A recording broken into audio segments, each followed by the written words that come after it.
Hey, Frank, how are you? Good, Mike. How you doing? Doing well, Coach. Hey, Frank, LeBron and AD are 1 and 2 in the playoffs and finishing at the rim. Obviously, that's something the defenses try to take away. What about their playing next to each other helps enable their ability to still get there? And how has that played out in the postseason so far? Well, yeah, obviously, both of them draw enormous attention from the defense, draw double teams, draw help when they're attacking the basket, and that often frees up the other guys. But we have a lot of weapons, um, again, on the perimeter or at the rim with our vertical spacing that allows them the proper space to finish at the rim. Hey, Frank. I was wondering what to you is there a hallmark of an Eric Spoelstra coach team, and what separates that from others? Play hard, play together. They always play that way. They have great toughness, high care factor on the defensive end, and they always trust the pass. And it's just a physical, tough-minded brand of basketball with their culture, with Coach Spo's teams. All right, you guys can go ahead there. All right, we'll start with Kyle Goon. Guys, before you ask a question, please wait for the mic. Thank you. Kyle Goon, Orange County Register. Frank, everyone has had to adjust to this environment, but the importance of LeBron's leadership in that aspect, what's the biggest adjustment you've seen him make to being inside the bubble for so long, and how has that had a trickle-down effect on the rest of your players? Well, it's important to get out of your room, right, in this environment, the bubble, and obviously, when your captains, LeBron and Anthony, are going to be at every sort of team event that we have, a pool party or a barbecue or anything like that, or eating in the team meal room with his teammates. I think that is infectious to the group in terms of guys just wanting to be together and leaning on each other in this unique situation where we're away from our families and away from the real world, really. So I think that's probably the biggest thing. Dave McMenamin. Frank, when you see the news out of Tennessee today that the Titans had to shut things down because of COVID-19, does it remind you of the situation you guys are in down here and just the remarkable nature of the operations we put together to keep everybody healthy so far? We feel very fortunate, and seeing that news, it definitely does make me appreciate what has been created here by Adam Silver and the NBA. Because obviously all of our efforts could be grinded to a halt if we were outside of a bubble in a less safe environment. So credit to the NBA for putting this thing together. It's really remarkable how it's come together, and hopefully we're able to finish. Dan. Frank, you guys have been tested so many ways this year. You've had a front row seat to see kind of LeBron's leadership and how it's operated. What have been your impressions on the way he's kind of helped steer you guys through all sorts of different things? He's the best leader I've ever been around. Simplest way to put it, in terms of players. And we've obviously, like you said, we've dealt with a lot of heavy emotional types of adversity that we've gone through. And, he sets a great tone with his example.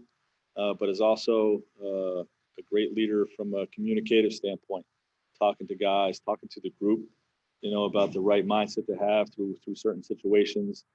Being the leading voice, when things occur where we're all not really sure how to deal with it or what to say. He's been a leading voice in those situations, and just an integral part of our success this year. Chris Haynes.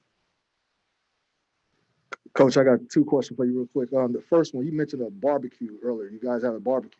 Where can I find that food at? That's a great question. That's a Rob Pelinka question.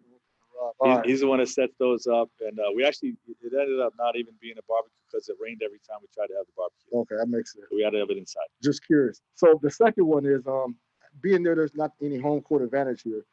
I was curious if you looked up the numbers on some of your guys and, with the fake crowd noise, have you seen a difference in how guys play when it was a so-called home game versus a so-called away game. Have you seen a difference there? I have not, and I haven't studied home and away numbers, for obvious reasons, because it is really the same environment for every game.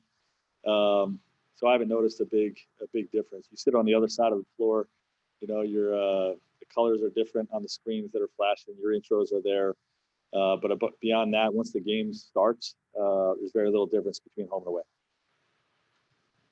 Malika?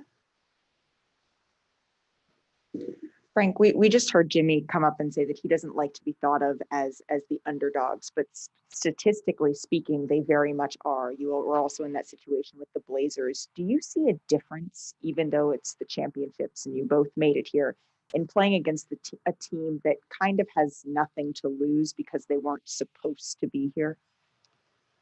I don't know. I really don't view them that way. To be honest, they're 12-3 in these playoffs, just like us, and they've beaten 3 teams. Milwaukee on pace for a 60-win season, and Boston and Indiana plus 50-win season. So they've beaten 3 great teams in these playoffs. So I really don't view them that way. I think they're a great basketball team that we're going to have to play great to beat. All right, we'll send it back to you, Will. All right, yeah, Frank, I will take 2 more. Melissa Rowland.